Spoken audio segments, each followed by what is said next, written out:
Assalamualaikum warahmatullahi wabarakatuh.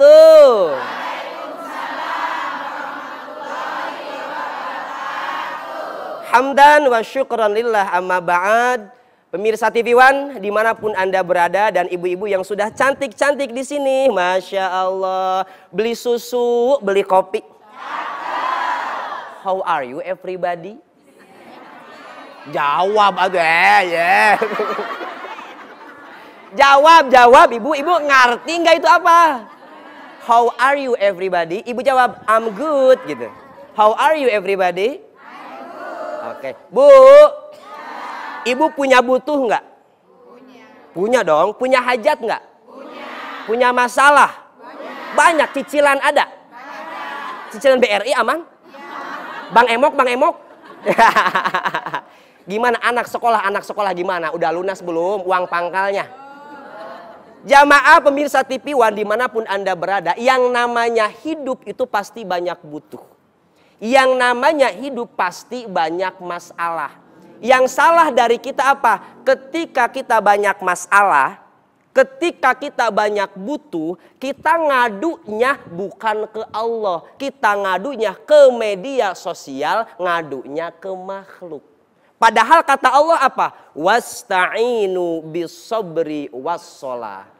Mintalah ke Allah, satu sabar, dua Nah, kita mau ngomongin sholat.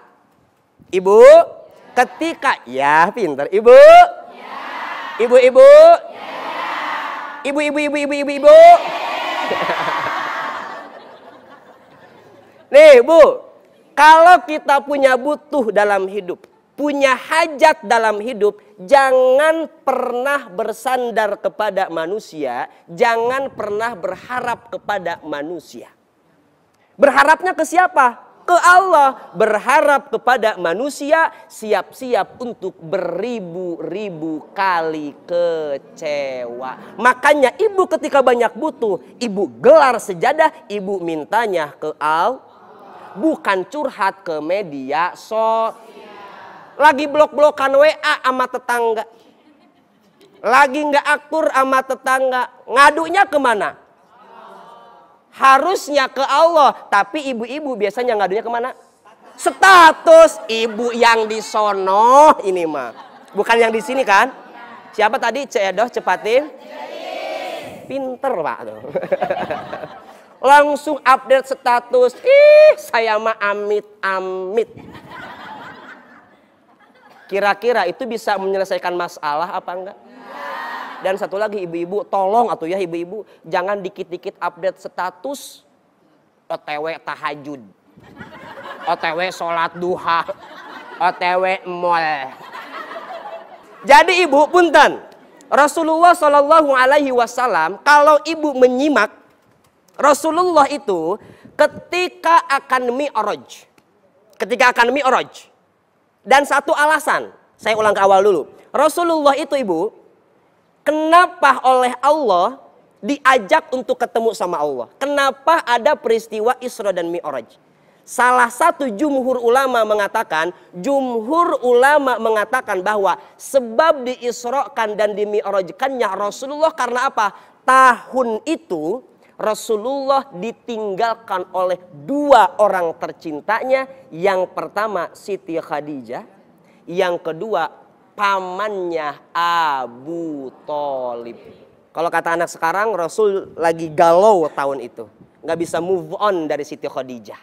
Bayangkan. Akhirnya apa? Diajak ketemu sama Allah. Dapat perintah apa?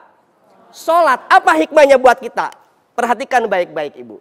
Rasulullah ketika sedang kesusahan, Rasulullah sedang bersedih, disuruh menghadap Allah dan dapat perintah sholat. Artinya apa? Kalau ibu lagi galau, kalau kata anak-anak zaman dulu mah gegana, gelisah, galau, merana. Ibu lagi gegana nih, gelisah, galau, merana. Maka ibu, kita harus ngapain ketika gegana itu? Lihat Rasulullah apa? Menghadap Allah. Dengan cara apa? Ibu di situ curhat ketika ibu sholat sama Allah. Minta sama Allah. Pertanyaannya, Ustadz, bukan apa-apa Ustadz. Saya teh tahajud getol. Duha apalagi yang wajib, saya mah rajin banget. Tapi kok saya nggak diijabah-ijabah ya doanya. Kata Syekh Athaillah, la tutalib rabbaka bita'akhuri matlabi.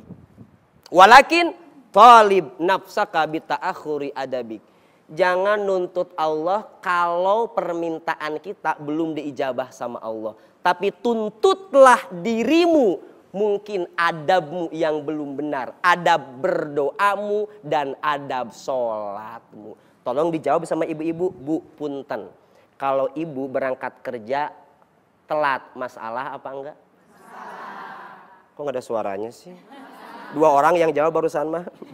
Ibu berangkat kerja telat, masalah apa enggak? Masalah. Ibu punya cicilan telat, masalah apa enggak? Masalah. Punya anak perawan, headnya telat, masalah apa enggak? Masalah. Ibu sholat telat, masalah apa enggak? Nah, jadi jangan menuntut Allah, ya Allah, saya enggak diijabah-ijabah, tetangga saya enggak sholat-sholat, kaya aja dia mah. Hati-hati, jangan menyalahkan Allah. Terus Ustadz, sholat yang bisa jadi penolong buat kita itu sholat yang apa? Lihat, Rasulullah sebelum bertemu dengan Allah, kita sholat itu ketemu sama Allah. Rasulullah sebelum bertemu dengan Allah, dada Rasulullah dibersihkan oleh malaikat. Hati Nabi kotor? Enggak. Biar hati yang bersih makin bersih. Hikmahnya buat kita apa? Kalau kita mau menghadap Allah, kita mau sholat, biar sholatnya ngepek. Tahu ngepek? Enggak. Biar sholatnya ngefek, maka nih sebelum sholat, bersihkan dulu hati kita dari bab dunia. Jangan sampai kita sholat, yang kita pikirkan masih duit. Duit. Duit. Duit. Duitnya gimana? Lagi Allahu Akbar. Kayaknya dompet laki gua ada duit cepet deh. Baru takbir. Kenapa tinggal gocap lagi ya? Ibu sampai lupa ini udah tasawuf awal apa belum ya? Ibu pernah sholat khusyuk? Enggak lagi. Jaga image bu. Jaga image. Pernah gitu. Iya kan? Pernah sholat khusyuk? Dan sholat yang khusyuk, makanya ibu, sholat yang khusyuk itu sholat yang pakai ilmu.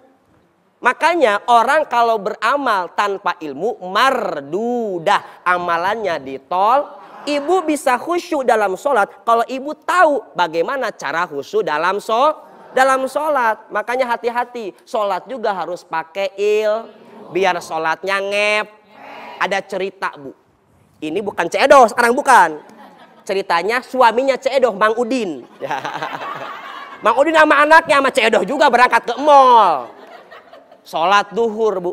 Sholat duhur. Lagi sholat sama anaknya tuh, anaknya Mang Udin.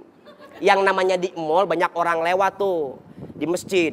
Allahu Akbar. Orang lewat, dompetnya jatuh.